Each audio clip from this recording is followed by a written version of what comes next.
স্বাগত ডেডলাইন ঢাকায়, আপনাদের সঙ্গে আছি আমি জাহিদ হোসেন। দরজায় করা নাড়ছে বৈশাখ, বর্ষবরণ উৎসবের অপেক্ষায় বাঙালি ও আদিবাসীরা। রাজধানীর থেকে শুরু করে প্রত্যন্ত অঞ্চলে বৈশাখ মেলায় সাজসজ্জা, নতুন পোশাক, বাহারি পণ্য আর অনুষ্ঠানের মহড়া চলছে সবখানে। পুরনো বছরের হিংসা, হানাহানি, হতাশা, গ্লানি ভুলে আমাদের মাঝে হাজির হবে নতুন বঙ্গাব্দ। বৈশাখী উৎসবের নানা দিক নিয়ে কথা হবে আজকে ডেডলাইন ঢাকায়। আজকে আমাদের সঙ্গে স্টুডিওতে আছেন চিত্রশিল্পী নিসার হোসেন, আছেন রবীন্দ্রসঙ্গীত শিল্পী রেজওয়ানা চৌধুরী বন্যা এবং নজরুল সঙ্গীত শিল্পী খায়রুল আনাম শাকিল। আপনাদের স্বাগত। স্যার, আপনাকে দিয়ে প্রথমে শুরু করি। প্রথমেই জানতে চাইব যে মঙ্গল শোভাযাত্রা যেখানে থাকে সেখানেই প্রশ্নটা আসে যে এই মঙ্গলটা যেমন আছে তেমনি নিশ্চয়ই কোনো একটা অমঙ্গল দূর করবার জন্যই এই মঙ্গল শোভাযাত্রা। সেই যাত্রাটা আসলে কি? এই নামটা থেকেই তো বোঝা যাচ্ছে, সেটা তো আর ব্যাখ্যা করবার দরকার পড়ে না। আমরা আসলে মূলত এই চেতনাগুলো যেগুলোর মধ্যে দিয়ে বিকশিত হয়েছে আমাদের সাহিত্য, সংস্কৃতি, সঙ্গীত, সব জায়গায় আমরা কিন্তু দেখছি যে বৎসরের আবর্জনা দূর হয়ে যাক, শুভ দিন আসুক, শুভ সময় আসুক। সুতরাং ওরকম একটা জায়গা থেকেই এই নামটা ঠিক করা হয়েছে। আমরা শুরুর দিকে যখন মঙ্গল শোভাযাত্রা করি তখন মনে আছে যে একটা বিরাট ঝাড়ু করা হয়েছিল, ঝাঁটা, যে আবর্জনা দূর হয়ে যাক সেগুলো না, কোনো বিশেষ কোনো আবর্জনার দিকেই দৃষ্টি ছিল 26 বছর আগে। তখন তো আপনি রবীন্দ্রনাথ যখন বলছেন বৎসরের আবর্জনা দূর হয়ে যাক, তার মানে তো আর রাস্তার ডাস্টবিনের আবর্জনা নয়।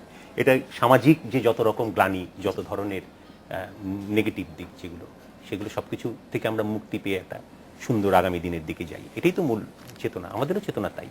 সেই জায়গায় আমরা ভাবি, কিন্তু একটা জায়গায় আমরা সবসময় আমাদের দৃষ্টিটাকে রাখি, সেটা হচ্ছে যে বাঙালির যে ঐতিহ্য, বাঙালির যে সাংস্কৃতিক ঐতিহ্য, সেটাকে আমরা ধরে রাখবার চেষ্টা করি। কারণ হচ্ছে যে আমরা মনে করি যে এটাকে ধরে রাখবার মধ্যে দিয়ে, যেমন ধরুন রবীন্দ্রসঙ্গীতের চর্চার মধ্যে দিয়ে কী হয়েছে, এই যে অসাম্প্রদায়িক যে চেতনার জাগরণ, সেটা তো এর মধ্যে দিয়েই ঘটেছে। ঠিক ওই একইভাবে আমরা ভাবছি যে আমাদের যে লোক সংস্কৃতি, যেখানে সবার, হিন্দু, মুসলিম, বৌদ্ধ, খ্রিস্টান, সবার একটা সম্মিলন যার মধ্যে ঘটেছে, সেটাকে যদি আমরা তুলে ধরতে পারি, তাহলে আমাদের দেশের গণতান্ত্রিক শক্তিরও বিরোধী কিন্তু সেই সাম্প্রদায়িক শক্তি, আমাদের যত শুভ সবকিছুর বিরোধী কিন্তু এই সাম্প্রদায়িক শক্তি। তো তার বিরুদ্ধে এটাকে আমরা একটা বিরাট লড়াই মনে করি এবং আমাদের অস্তিত্বের লড়াই মনে করি। শিল্প চর্চা, সংস্কৃতি চর্চা সব ক্ষেত্রেই তো আমাদের সব থেকে বড় বাধা, বড় বিপত্তিগুলো ওখান থেকে আসে। তো এই বছরের বিশেষ কোনো থিমের উপরে কাজ করছেন আপনারা? এই বছর আপনি যে কথাটা আগেই বললেন শুরুতে, যে নানা ধরনের হিংসা বিদ্বেষ যেগুলো ঘটে গেছে তার বাইরে থেকে, তা থেকে বেরিয়ে এসে আমরা যদি একটা সুন্দর আগামী দিনের কল্পনা করি, আমরাও এটা ভেবেছি। আসলে আপনারা খেয়াল করবেন যে প্রতি বছরই যখন মঙ্গল শোভাযাত্রা হয় তখন তার একটা সাংস্কৃতিক চেতনার দিক যেমন থাকে, সঙ্গে সঙ্গে কিন্তু একটা সামাজিক রাজনৈতিক চেতনার দিকটারও একটা প্রতিফলন থাকে। আমরা কোনো না কোনো কিছু তৈরি করি, একটা মোটিভ থাকে যে যার মধ্যে দিয়ে ওই রাজনৈতিক সামাজিক চেতনার যে এটা প্রতিফলনটা তার মধ্যে যেন ঘটে। যেমন ধরুন যখন যুদ্ধাপরাধীদের বিচার হচ্ছে, তখন কিন্তু আমরা একটা বড় একটা হিংস্র একটা চরিত্র দাঁড় করিয়েছি যে যুদ্ধ অপরাধীদের প্রতীক হিসেবে। তো এইরকম হয়েছে। আমরা যখন স্বৈরাচার বিরোধী আন্দোলন করছি তখনও কিন্তু ওইরকম বাঘ এবং বক এইভাবে আঁকা, জনগণ এবং স্বৈর শাসক এর প্রতীক হিসেবে। তো এরকম প্রতি বছরই থাকে। এই বছরটায় আমরা যেটা মনে করেছি যে আমাদের দীর্ঘদিনের যে আন্দোলন, যুদ্ধ অপরাধীদের বিচার বিষয়ে, এটা কিন্তু গত 2-3 বছর ধরে আমাদের মঙ্গল শোভাযাত্রার মোটিভগুলোর মধ্যে প্রতিফলিত হয়েছে। যে সেখান থেকে আমার মনে হয়েছে যে আমাদের কাছে যে একটা বিচার কার্যকর হওয়ার মধ্যে দিয়ে একটা পর্যায়ে এটা পৌঁছে গেছে এবং এখন আমাদের মনে হয়েছে যে একটা স্বস্তি ফেলবার একটা সময় এসছে। আর কিছুদিন আগেও আমরা যেটা দেখেছি যে রাজপথে যেভাবে হিংস্রতা নানা কিছু হয়েছে, আমাদের মনে হয়েছে যে মানুষ একটু নিঃশ্বাস নিতে চায়, একটা সুন্দর আগামী দিনের কথা চিন্তা করতে চায়। তো সেই জন্য আমাদের এবারের থিমটা হচ্ছে সমৃদ্ধ বাংলাদেশ। সেই চিন্তা করেই নানা ধরনের মোটিভ করা হয়েছে, যেগুলো সমৃদ্ধির প্রতীক। আমাদের লোক সংস্কৃতির মধ্যে যেগুলোকে সমৃদ্ধির প্রতীক হিসেবে মানুষ জানে, সেই প্রতীকগুলোকে এইবার নিয়ে আসা হয়েছে।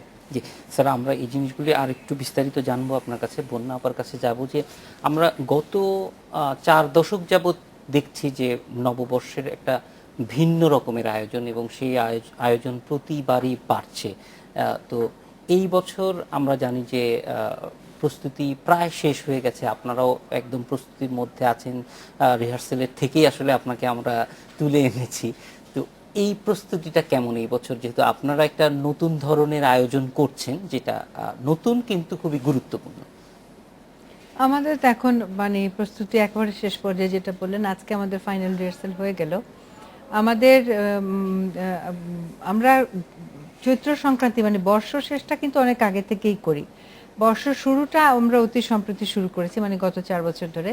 তার প্রধানতম কারণ হচ্ছে এই যে বর্ষ শেষ অনুষ্ঠানটা শেষ করার পরপরই আবার নববর্ষকে আবাহন করার যে লজিস্টিক সাপোর্ট এবং যে এক্সপিরিয়েন্স দরকার, সেটা আমাদের প্রথম দিকে ছিল না। কিন্তু আমরা রবীন্দ্র উৎসব 1911 সালে যখন 2011-তে যখন করলাম, রবীন্দ্র উৎসবের পরে যে আমাদের যে অভিজ্ঞতা এবং সেইটার আলোকে মোটামুটি এখন আমাদের মনে হচ্ছে যে আমরা নববর্ষকে আবাহনের একটা অনুষ্ঠান করা সম্ভব। সেই রকম অভিজ্ঞতা বা খানিকটা কি বলবো যে কার্যক্ষমতা, কার্যকারিতাও বেড়েছে। তো সেই হিসেবে আমরা এটা শুরু করেছি। কিন্তু আমরা এখন যেটা মনে হয় যে আমাদের প্রথম দিকে বেশ, কারণ আমাদের তো ওই এই অনুষ্ঠানটা করতে আমরা তো হাজার কণ্ঠে বর্ষবরণ করছি, এটার বিভিন্ন জায়গা থেকে সব শিল্পীরা আসেন, নানান জায়গা থেকে। তাদের সাথে আমাদের প্রথম দিকটা যেটা ছিল, ওই যে ইন্টারাকশনটা কম ছিল, কারণ আমরা জানতাম না তারা কোথা থেকে কিভাবে আসছেন, তাদের গান শেখার অভিজ্ঞতা কি। কিন্তু এইবারে যেটা লক্ষণীয় দেখছি যে এবারের ব্যাচ মানে যারা এসছেন তারা বেশ ভালো, এবং তারা গত 2 বছর থেকে আমাদের সাথে করছেন, যার ফলে আমরা খুব আশান্বিত যে ভবিষ্যতে আরো এটার মানটা আরো বাড়বে এবং সম্পৃক্ততা, শিল্পীদের সম্পৃক্ততা বাড়বে।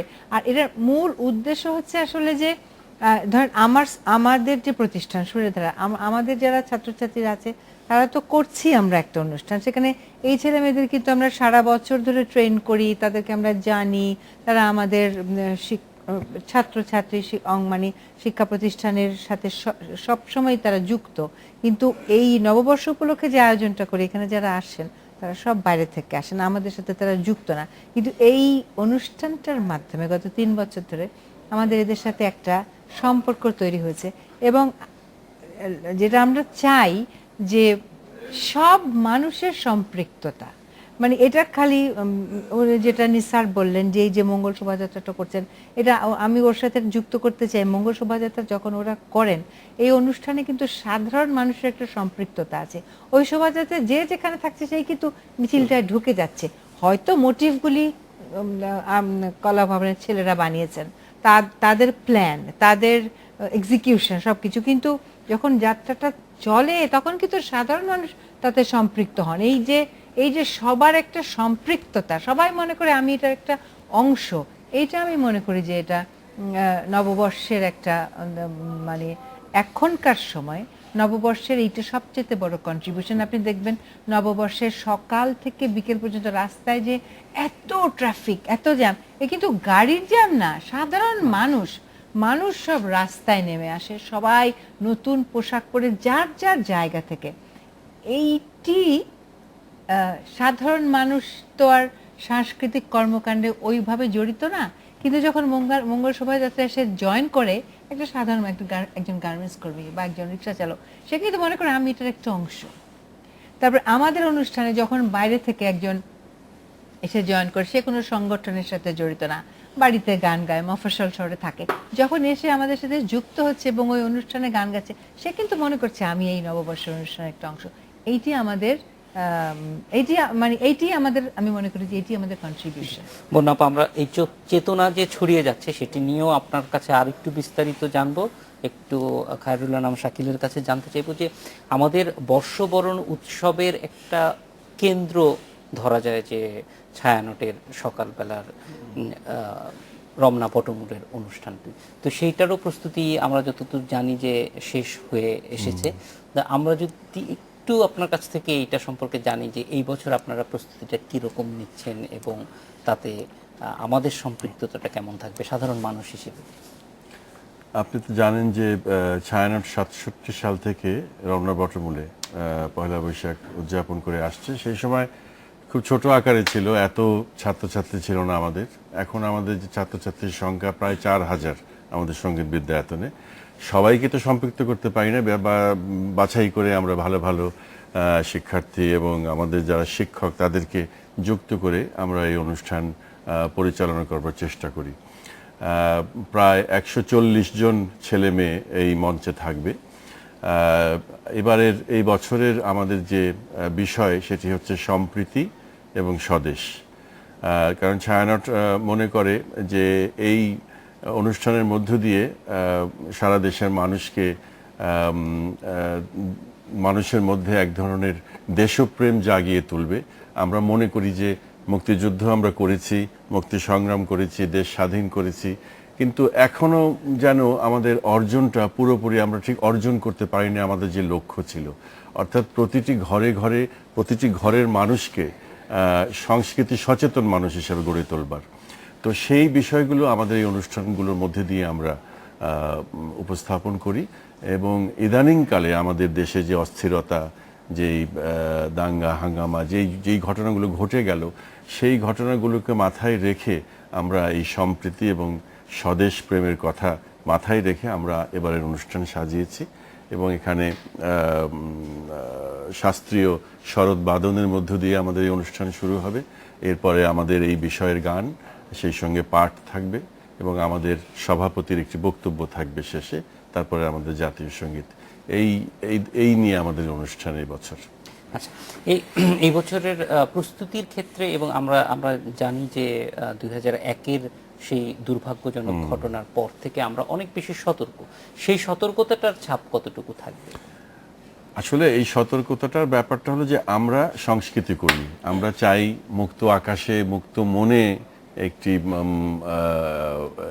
এই খোলামেলা জায়গায় আমরা অনুষ্ঠান পরিচালনা করব। কিন্তু আপনি যে কথাটি বললেন কিছুকাল পূর্বে যে ঘটনা ঘটে গেছে, তারপর থেকে নিরাপত্তা কিন্তু একটা মারাত্মকভাবে নিরাপত্তা নেওয়া হয় যাতে করে আমরা সুষ্ঠুভাবে অনুষ্ঠানটি করতে পারি।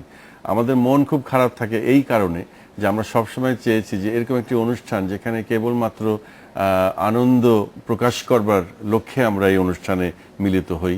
আমরা যে বাঙালি, আমাদের নিজস্ব একটি উৎসব রয়েছে, এই ব্যাপারটি উপলব্ধি করার জন্য আমরা এই জায়গাটিতে আমরা উপস্থিত হই।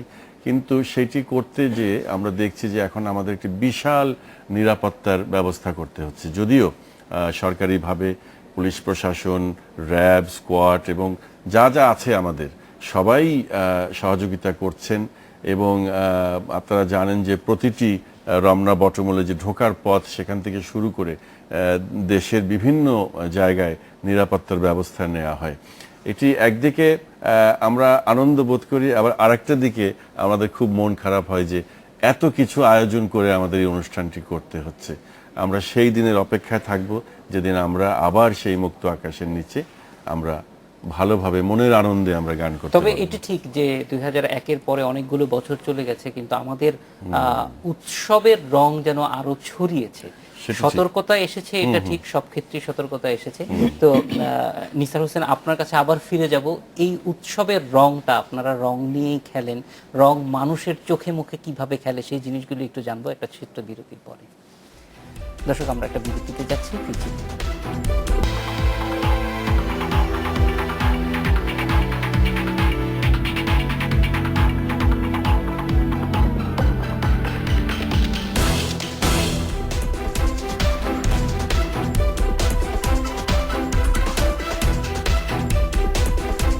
বিরতির পর ফিরে এলাম ডেডলাইন ঢাকায়। স্যার, যে জিনিসটা জানতে চেয়েছিলাম যে উৎসবের রং আমরা কিন্তু আরো বেশি ছড়াতে দেখছি, তো এটা মানে শিল্পীর চোখে এই রংটা কিভাবে দেখেন? আসলে শিল্পী, বিশেষ করে যারা চিত্রকর, তাদের তো কাজটাই হচ্ছে রং নিয়ে। আর চিত্রকর না থাকলেও কিন্তু রঙের প্রতি মানুষের যে আকর্ষণ, এটা আমাদের মানে যার চোখ আছে সে রঙের প্রতি আকৃষ্ট হবেই। আমরা কিন্তু যেখানে শিল্পীদের কোনো সম্পৃক্ততা নেই সেখানে আমরা দেখেছি যে রঙের প্রতি মানুষের এবং রঙের প্রচুর ব্যবহার, রঙের প্রতি মানুষের প্রচুর আকর্ষণ। যে কোনো ধরুন বিয়ের অনুষ্ঠান বা যে কোনো ধরনের অনুষ্ঠান, সেখানে সব কিছুকে রাঙিয়ে দেওয়ার তো একটা ব্যাপার থাকেই। এমনকি সরাসরি একজনের গায়ে আরেকজন রং দিয়ে উৎসব করছে, এটা তো বসন্ত উৎসব আমরা দেখেছি। বসন্ত উৎসবে মূলত রঙের উৎসব। আমাদের বসন্ত উৎসবটা ঠিক সেইভাবে আমাদের দেশে জনপ্রিয় হয়ে ওঠেনি। তো ফলে আমরা মনে হয় যে ওই যে এটা একটা আকাঙ্ক্ষা বা চাওয়াটা, সেটা পূরণ হচ্ছে আমাদের পয়লা বৈশাখের উৎসব দিয়ে, যেটা হয়তোবা আমরা আবির ছড়িয়ে করি না, কিন্তু আমরা নিজেরা আমাদের কাপড়ের মধ্যে দিয়ে, আমাদের ব্যবহার্য জিনিসের মধ্যে দিয়ে বা গোটা শহরকে বা অঞ্চলকে সাজানোর মধ্যে দিয়ে সেই রঙের প্রতি যে আকর্ষণ সেটাকে আমরা প্রকাশ করি। আমরা যে ধরনের মোটিভগুলোকে বেছে নিই, দেখবেন যে সেগুলো কেন আমরা লোকশিল্পের মোটিভগুলোর দিকে যাচ্ছি। শুধু যে মাত্র আমাদের লোকশিল্পের মোটিভ আমাদের ঐতিহ্যকে তুলে ধরে এটাই কিন্তু নয়, আমাদের দৃষ্টিকেও কিন্তু সাংঘাতিকভাবে আকৃষ্ট করে। এর গায়ে দেখবেন আপনি যে রঙগুলো ব্যবহার করা একেবারে মৌলিক রং যেগুলোকে বলা হয়, খুবই উজ্জ্বল রঙগুলো। এবং এই উপমহাদেশের শিল্পকলার কিন্তু একটা বিরাট বৈশিষ্ট্য ছিল যে সব ধরনের ছবি, সুকুমার কলা বলি আর লোককলা বলি, সব জায়গায় আমরা কিন্তু উজ্জ্বল রঙের খুব ব্যবহার দেখেছি। এটা ইউরোপীয়রা যখন এলো, ইউরোপীয়রা খুব ডাল একটা জায়গা থেকে, আবহাওয়া থেকে এসছে, এবং ওদের দেশের চিত্রকলা বা ওদের কাপড় চোপড় সব কিছুর মধ্যেই একটা কিন্তু সেই মিশ্র রঙের একটা ব্যবহার আমরা দেখি। খুব মেঘলা আকাশে যেরকম হয়ে যায় প্রকৃতি, ঠিক সেরকম। কিন্তু আমাদের এখানে সবসময় উজ্জ্বল সূর্যের তলায় আমরা থাকি এবং উজ্জ্বল রং আমরা ভালোবাসি, এটা বরাবরই ছিল সবকিছুর মধ্যেই। সুতরাং আমি বলবো যে এটা ঠিক ছড়িয়ে দেওয়ার কাজটা আমাদের সেইভাবে সচেতনভাবে মানে খুব কষ্ট করে করবার দরকার আছে তা না, আমাদের মানুষের রুচির মধ্যেই রঙের প্রতি একটা বিশেষ পক্ষপাতিত্ব আছে। তো এই যে উৎসবটা কি নগর কেন্দ্রিক হচ্ছে বলে এক ধরনের সমালোচনা আছে, এটা কতটুকু গ্রহণযোগ্য? এটা তো ঠিক যে আসলে একটা উৎসব করবার জন্যে যে ধরনের আয়োজনগুলো লাগে এবং যে ধরনের সম্মিলিত প্রয়াস লাগে, সেটা কিছু কিছু প্রতিষ্ঠানগুলো সহজে করতে পারে। আমাদের এখানে কিন্তু শুরু হয়েছিল কতগুলো প্রতিষ্ঠানের মধ্যে দিয়ে, কিন্তু ধরুন ছায়ানট যদি ধরি বা সুরের ধারা যদি ধরি বা আমাদের চারুকলা ধরি, এগুলো কিন্তু সব একটা প্রতিষ্ঠানকে ধরে বা প্রতিষ্ঠানের উপর নির্ভর করে একটা জিনিসকে সহজে করা যায়। কিন্তু একটা গ্রাম অঞ্চলে বা কোনো জায়গায় গিয়ে যদি আমি এটা শুরু করতে চাই, তাহলে সেটা কিন্তু শুরু করা খুব কঠিন। সেখানে নানা রকম বাধাও আসে, সবাইকে একত্রিত করার ব্যাপারে সমস্যাও আছে।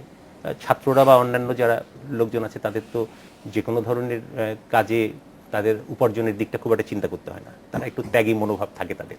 কিন্তু একটা জিনিস স্মরণ করতে হবে আমাদেরকে, যে প্রথম যে শোভাযাত্রাটা শুরু হয়েছিল সেটা কিন্তু চারুপীঠে শুরু হয়েছিল। চারুপীঠে একটা প্রতিষ্ঠান, কিন্তু সম্পূর্ণভাবে ওই অঞ্চলের, এটা যশোরে শুরু হয়েছিল। সাধারণ মানুষদের অংশগ্রহণে ওরা কিন্তু এই অনুষ্ঠানটা শুরু করেছিল।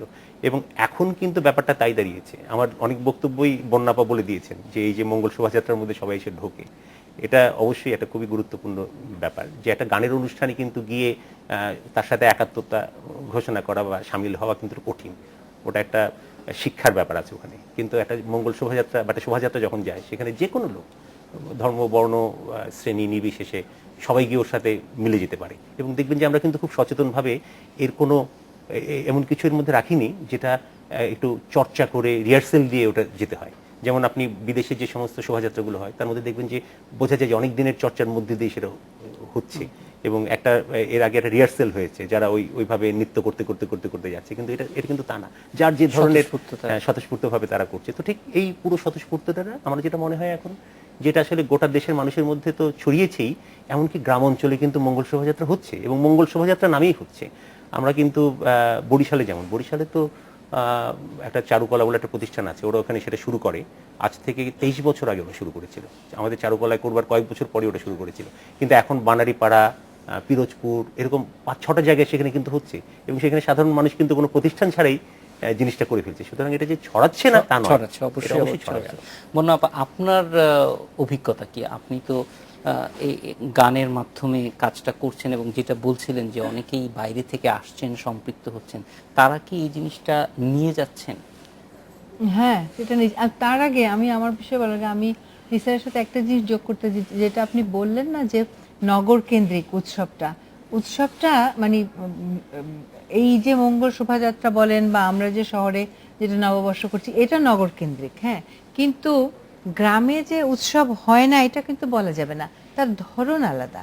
এবং এটা বহু বছর থেকে চলে আসছে। যে গ্রামে ধরেন চৈত্র মাসের শেষ দিনে চৈত্র সংক্রান্তির একটা খুব বড় মেলা হয়। চৈত্র সংক্রান্তি দিনে দিনে প্রত্যেক বাড়িতে বাড়িতে, গৃহস্থের বাড়িতে খাওয়ারের একটা স্পেশাল ব্যাপার থাকে। যেমন চৈত্র মাসের শেষ দিনে তেতো, মানে উচ্ছে, এইসব জিনিস তেতো খাওয়া হয়, নিরামিষ খাওয়া হয়। এই যে তারপরে পয়লা বৈশাখের দিন হালখাতা খোলা হয়, সব মফস্বলের সব দোকানে দোকানে হালখাতা, যেখানে যান আপনাকে মিষ্টি খাওয়ানো হবে খাবে। এবং ওই যে মেলার মধ্যে গ্রামের লোকজন সব, ধরনটা আলাদা কিন্তু উৎসব কিন্তু বরং আমি বলবো যে নগরের উৎসবগুলি অতি সম্প্রতি ধরেন গত 15-20 বছর ধরে শুরু হয়েছে, কিন্তু গ্রামের এই উৎসব কিন্তু চলে আসছে। হালখাতা তো সম্রাট আকবরের সময় থেকে নাকি আজ নতুন বছরের হিসেবে চলে আসছে। এগুলো এটা বহু বছরের পুরনো ট্র্যাডিশন। আর আমাদের শহরের যেটা উৎসব তার কিন্তু ক্যারেক্টার আলাদা। হ্যাঁ, যেটা নিসার বলছেন, যেটা শাকিল বলছেন, ছায়ানট যেটা শুরু করেছিল মানে ওই যে রবীন্দ্র জন্মশতবার্ষিকীর পরেই তো তারা শুরু করলো যে মানে বাঙালি জাতিসত্তাকে সচেতন করার জন্য মানুষের মধ্যে প্রথম পয়লা বৈশাখটা শুরু করা হলো, এবং সেই বীজ থেকেই আজকের এই মহিরুহ। এই যে সারা দেশব্যাপী, সত্যি কথা বলতে এটা শুরু তো ছায়ানট, তখন তো পাকিস্তানে নববর্ষ পালনের কোনো ব্যাপারই ছিল না, কিন্তু আজকে এই যে মহিরুহ এর কিন্তু ক্যারেক্টার আলাদা। এখানে মানে এটা খালি উৎসব না, এখানে একটা বাঙালি জাতিসত্তার একটা সচেতনতার ব্যাপার আছে, এখানে খানিকটা রাজনীতি আছে, এখানে খানিকটা ব্যবসায়িক সম্পৃক্ততা আছে, যারা স্পন্সর করছেন তাদেরও একটা এখানে বড় ইনভলভমেন্ট আছে। কাজেই ক্যারেক্টারটা আলাদা, কিন্তু উৎসব গ্রামে বলেন নগরে বলেন সেটা কিন্তু চলছে। আর আমাদের অনুষ্ঠানটা, যেটা আমার অনুষ্ঠানের কথা যেটা আমি বলবো, যে আমরা তো আসলে শুরু করি কিন্তু ওই চৈত্র সংক্রান্তি দিয়ে, মানে 30শে চৈত্রের সূর্যাস্তের সাথে সাথে আমাদের অনুষ্ঠান শুরু হয়, এবং আমরা এটাকে বলি বর্ষ শেষ, কারণ চৈত্র সংক্রান্তির মধ্যে একটা লোক উৎসবের ক্যারেক্টার আছে। চৈত্র সংক্রান্তিটা সাধারণত গ্রামে উদযাপন করা হয়, কিন্তু আমি যেহেতু শান্তিনিকেতনে আমার একটা সংযোগ, সেহেতু আমরা শান্তিনিকেতনে দেখেছি যে বর্ষ শেষ সূর্যাস্তের সাথে পুরনো বছরকে বিদায় জানাবার একটা উৎসবের সাথে সাথে নিজেকে শুদ্ধ করার, নিজেকে আবার নতুনকে আবাহন করার জন্য প্রস্তুত করার এই একটা ভাবনা পেছনে কাজ করে। সেটা থেকেই আমাদের শুরু, এবং গত 20 বছর ধরে আমরা এইটাই করছি। নববর্ষটা অতি সম্প্রতি যুক্ত হয়েছে। আচ্ছা আপা, আমরা একটা বিরতিতে যাব, কিন্তু বিরতিতে এসে শাকিল ভাইয়ের কাছ থেকে জানতে চাইবো এই যে চেতনার জায়গার যে উন্মেষটা, সেইটার ধারাবাহিকতা কিভাবে, এবং এখন এটার অবস্থানটা কি, এবং আমাদের করণীয় কি আছে সামনে। দর্শক, আমরা একসঙ্গেই থাকি, একটু পরে ফিরে আসছি।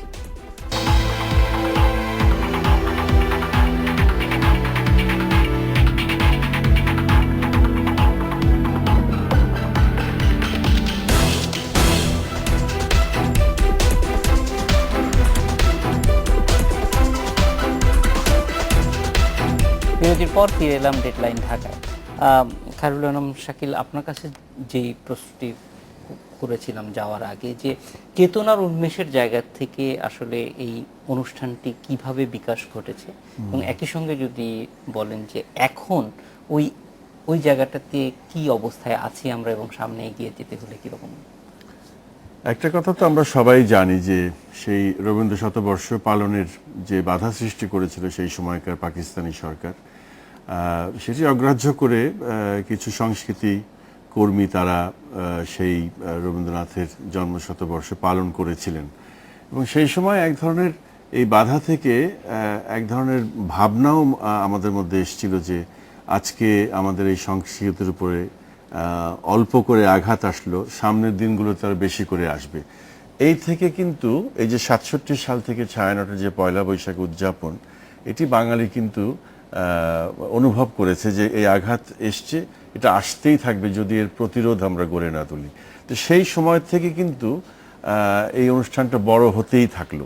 এটা একটা আমাদের নিজের কি বলবো, যে আমাদের যে নিজেকে চিনে নেবার একটা বিষয়, আমাদের সংস্কৃতি কি, এটাকে ছড়িয়ে দেবার বিষয়, এই সবটাই কিন্তু এক ধরনের একটা অনুভূতি মানুষের মধ্যে জেগে উঠলো যে আমাদের এটাকে ধরে রাখতে হবে, এবং সেইভাবে ধীরে ধীরে কিন্তু পয়লা বৈশাখ এই অবস্থায় এসছে। কেবলমাত্র মুক্তি যুদ্ধের সময় আমাদের অনুষ্ঠানটি আমরা করতে পারিনি, কিন্তু তারপর থেকে ছায়ানট কিন্তু সেই রমনা বটমূলে অনুষ্ঠান করে আসছে, এবং আমি মনে করি যে একটি বিশাল অর্জনও হয়েছে। কিভাবে? একটা হলো যে দেশের মানুষকে আমরা এইভাবে আমরা সম্পৃক্ত করতে পেরেছি। আরেকটি বিষয় হলো যে সারা বিশ্বে আমরা দেখি যে বিভিন্ন দেশে, যেমন চাইনিজদের নিউ ইয়ার পালন করে তারা একভাবে, ইংরেজরা একভাবে পালন করে। আমি মনে করি যে বাঙালিরা আজকে যেই মাত্রায় যেই বড়ভাবে এই পহেলা বৈশাখ উদযাপন করছে, সেটি এই উৎসবগুলোর চাইতে কোনো অংশে কম নয়, বরং আরো অনেক বড়। এবং এটি আমি মনে করি যে আমাদের একটি নিজস্ব পরিচয় হয়ে দাঁড়িয়েছে, এবং আমরা সত্যিকার অর্থে এই অনুষ্ঠান নিয়ে গর্ববোধ করতে পারি। শাকিল ভাই, যেই বাধার কারণে এই এই এই অনুষ্ঠান শুরু, সেই বাধার যে চেতনাগত দিকটা, সেটা তো এখনো আমরা দেখতে পারি। এখনো আমরা জানি 2001 সালে যে আঘাত এসেছিল, এই আঘাতটি আসলে ওই রকম চেতনায় যারা ধারণ করে তাদেরই। তো সেই অবস্থানটি দূর করার ক্ষেত্রে এই ধরনের অনুষ্ঠান কতটুকু কাজে লাগবে? আমি তো মনে করি ভীষণই কাজে লাগবে। আমরা যত বেশি করে আমরা সচেতন হব, এই বাঙালি জাতি যত সচেতন হবে যে তাদের নিজ জায়গাটি কোথায়, তার সংস্কৃতির জায়গাটি কোথায়, যত আমরা এটাকে ছড়িয়ে দিতে পারবো, আমরা কিন্তু এই যে অপশক্তি তাদেরকে আমরা পরাজিত করব, আরো খুব সহজে আমরা করতে পারবো। এটি আমি মনে করি। কারণ এই যে যখন প্রথম পহেলা বৈশাখ উদযাপন শুরু হয়েছিল, সেই সময় কিন্তু গুটি কয়েক লোক ছিল যারা মনে করতেন যে সূর্যের বন্দনা হচ্ছে, পূজা হচ্ছে, অমুক হচ্ছে, তমুক হচ্ছে। তারা কিন্তু সেই সময়ও এই কথাগুলি বলে এসেছিল যেটি বাঙালির সংস্কৃতি নয়, এটি আমরা অন্য কোথা থেকে ধার করে এনেছি। এখনো সেই গুটি কয়েক লোক, আরো সংখ্যায় বেড়েছে হয়তো কিছুটা, কিন্তু তাদের ওই ভাবনা ওই জায়গায় আছে। কিন্তু তাদেরকে পরাজিত করতে হলে আমাদের এই ধরনের উৎসব এবং আমাদের এই যে বাঙালির যে নিজ সংস্কৃতির জায়গা, এটির প্রচার প্রসার আরো আরো অনেক অনেক বাড়াতে হবে। আমাদের অর্জন তো অবশ্যই হয়েছে, কিন্তু এই অর্জনের বিষয়টি আমরা প্রতিটি ঘরে যেদিন আমরা সাংস্কৃতিক কর্মকাণ্ড দেখতে পারবো, সেদিন আমি মনে করি যে আমরা সত্যিকার অর্থে এই অপশক্তিকে আমরা দূর করতে পারবো। বন্যা আপা, আপনার কাছে আসি যে এই যে প্রেক্ষাপটটা, আমরা জানি যে গত 1 বছর এবং তারও বেশি সময় ধরে আমাদের একটা অস্থিতিশীল পরিবেশ ছিল, সেখান থেকে আমরা বের হয়ে আসার চেষ্টা করছি, আমরা পুরোপুরি আসতে পারিনি।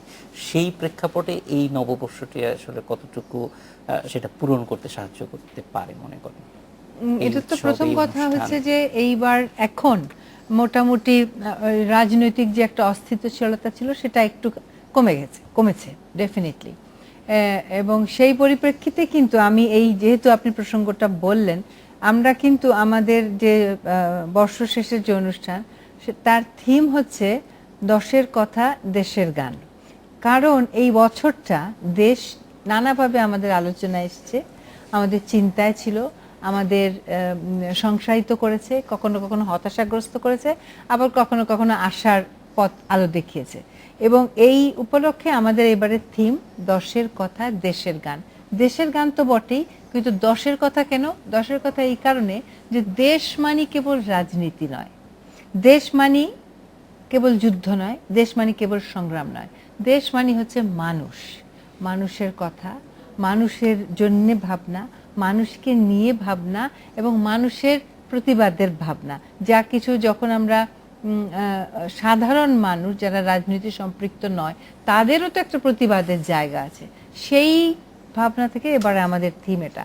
আর তারই ধারাবাহিকতায় পরের দিনের নববর্ষের অনুষ্ঠান ওই একই থিম ধরে, পরের দিনটা প্রত্যাশার, নতুন বছরে আরো নতুন কিছু করার, সবাইকে নিয়ে এগিয়ে যাওয়ার। আর যেটা শাকিল বলছেন যে আরো বাড়াতে হবে, আমি তারই ধারাবাহিকতায় একটা যেটা আমার নিজের ভাবনা, আমার মনে হয় যে এই যে আমরা যেটা বলছি, আমাদের যে এখন যে অপশক্তি, যেটাকে আমরা অপশক্তি বলছি, একে কিন্তু অস্ত্র দিয়ে আটকানো যাবে না। বা আমরা আরো মানে অনুষ্ঠান করব নানা রকম, নানা দিকে, নানান ধরনের অনুষ্ঠান, সেটা দিয়েও এটা বন্ধ করা যাবে না। এটা বন্ধ করার একমাত্র উপায় হচ্ছে মানুষকে সচেতন করা। এবং জোর করে আপনি কারো মতামত পাল্টাতে পারবেন না, চাপিয়ে দিতে পারবেন না তার উপরে আমাদের মতামত যে তোমাদেরটা ঠিক না আমাদেরটা ঠিক। কিন্তু তাকে সচেতন করতে হবে, সে নিজে তার বিচার বুদ্ধি দিয়ে বিচার করুক কোনটা ঠিক কোনটা বেঠিক। এবং এইটা করতে গেলে এই উৎসবগুলি হচ্ছে আমাদের একটা ইনস্ট্রুমেন্ট, কিন্তু কাজটা শুরু করতে হবে কিন্তু একেবারে তৃণমূল থেকে, শুরু থেকে। মানে একটা শিশুকে, 5 বছরের বাচ্চা যখন স্কুলে যাবে তখনই সে প্রথম জাতীয় সঙ্গীতটা শিখবে, তারপরে সে তার নিজের সংস্কৃতি চিনতে শিখবে, তারপরে সে তার গান শিখবে, তার কবিতা শিখবে, তার নাটক শিখবে, তার ছবি আঁকা শিখবে, তারপরে সে তার দেশকে চিনবে, তারপরে সে সংস্কৃতি চিনবে। এইভাবে যে জিনিসটা যেতে হবে। আমরা প্রায় একদম শেষে চলে এসেছি। নিসার হোসেন, আপনার কাছে জানতে চাইব, এইবার যে উদ্বেগ উৎকণ্ঠা সবকিছু মিলিয়ে আমরা দেশের কথাই সবখানে প্রতিফলিত হবে, আমরা সেটা দেখতে পাচ্ছি এবং আমরা নিশ্চয়ই সবসময়ই আশান্বিত হয়েই থাকতে চাই। সেই জায়গাটিতে এইবারের এই উৎসব কতটুকু ভূমিকা পালন করবে, নিশ্চয়ই আপনারাও আশায় বুক বেঁধেই এটি যাত্রা শুরু করছেন। আসলে আমার নিজের অভিজ্ঞতা থেকে বলি, আমি তো ছায়ানটের অনুষ্ঠান ছোটবেলায় সেখানেও গেছি, আর চারুকলায় বলতে গেলে আমার ছাত্রদের হাত দিয়ে এটা শুরু হয়েছে গত 26 বছর ধরে। তো প্রতিটা পয়লা বৈশাখের সময়ই আমরা যুক্ত থাকি এর সঙ্গে, এবং এই দীর্ঘদিনের অভিজ্ঞতাগুলো কিন্তু আমাদের খুব ভালোভাবেই আছে। আমরা একটা জিনিস খেয়াল করেছি, আপনি দেখুন যে প্রত্যেকবার একটা কঠিন পরিস্থিতি যখন আসে তখন আমরা সবচেয়ে ভালো জিনিসটা অর্জন করি। ধরুন রবীন্দ্রসঙ্গীতের উপর আঘাত এসেছিল, বর্ষবরণ শুরু হয়েছিল, সেখান থেকে যদি শুরু করেন আজকে কোথায় এসে ঠেকেছে, এটা কতটুকু প্রসারিত হয়েছে যদি কল্পনা করেন, প্রতিবার বাড়ছে। আপনি যেটা বলছেন যে নানা রকম প্রতিকূলতা আছে, অবশ্যই আছে, এবং আছে বলেই কিন্তু আমরা আরো বেশি ঐক্যবদ্ধ হচ্ছি এবং আমাদের প্রকাশটা আরো প্রকট হচ্ছে, মানুষের পার্টিসিপেশন আরো বেশি হচ্ছে। যেমন ধরুন 90-এর যে আন্দোলন হয়েছিল, সেই সময় কিন্তু এই মানুষ একসঙ্গে এই নববর্ষকে উদযাপন করার জন্য এটাকে একটা পার্টিসিপেশন আরো বেশি হচ্ছে। যেমন ধরুন 90-এর যে আন্দোলন হয়েছিল, সেই সময় কিন্তু এই মানুষ একসঙ্গে এই নববর্ষকে উদযাপন করার জন্য এটাকে একটা প্ল্যাটফর্ম হিসেবে নিয়েছিল যে সব মানুষ আসবে। রাজনৈতিক দলগুলো তো তাদের এজেন্ডা থাকে, কিন্তু যেখানে ওইভাবে কোনো একটা বিশেষ দলের এজেন্ডা নয়, বিশেষ দলের অনুষ্ঠান নয়, সবার, সেরকম ক্ষেত্রগুলো কিন্তু এখানে তৈরি হয়েছে। এবং এই কারণে যখন ছায়ানটে বোমা হামলা হলো, আমি তখন চারুকলার ভেতরে ওখান থেকে শব্দ পেলাম, আমি তো দেখছি যে আরো লোকজন ছুটে আসছে, পালাচ্ছে না, কিন্তু লোকজন আরো এদিকে ছুটে আসছে। আপনি দেখুন যখন গণজাগরণ মঞ্চের এতে বিরোধিতা করে হেফাজত এত বড় একটা সমাবেশ করলো, একটা টিভি অনুষ্ঠানে এরকম সরাসরি প্রশ্ন করা হয়েছিল যে এবার কি লোক কম হবে কিনা। আমার অভিজ্ঞতা থেকে আমি বলেছি এবার লোক আরো বেশি হবে। এবং ঠিক একই রকম এবারও কিন্তু দেখছি, এইবারও কিন্তু আমি যেমন আমরা যখন সাংবাদিক সম্মেলন করেছি, প্রত্যেকবার সাংবাদিক সম্মেলন করি, দুটো একটা নিউজ পেপার থেকে লোক আসে। এইবার আমি তো কল্পনাই করতে পারিনি, আমার তো ধারণা যে প্রাইম মিনিস্টার অনুষ্ঠান করলেও এত মিডিয়া চলে আসে না, যেভাবে এসছে এটা কিন্তু একটা আভাস যে কিভাবে মানুষ অপেক্ষা করছে এই পয়লা বৈশাখে। আমার মনে হয় প্রতিকূলতার মধ্য দিয়েই আমরা আরো এগিয়ে যাব। আপনাদের তিনজনকেই আমাদের স্টুডিওতে আসার জন্য অনেক ধন্যবাদ। দর্শক, এই ছিল আজকে ডেডলাইন ঢাকা। দেখা হবে আগামী শুক্রবার।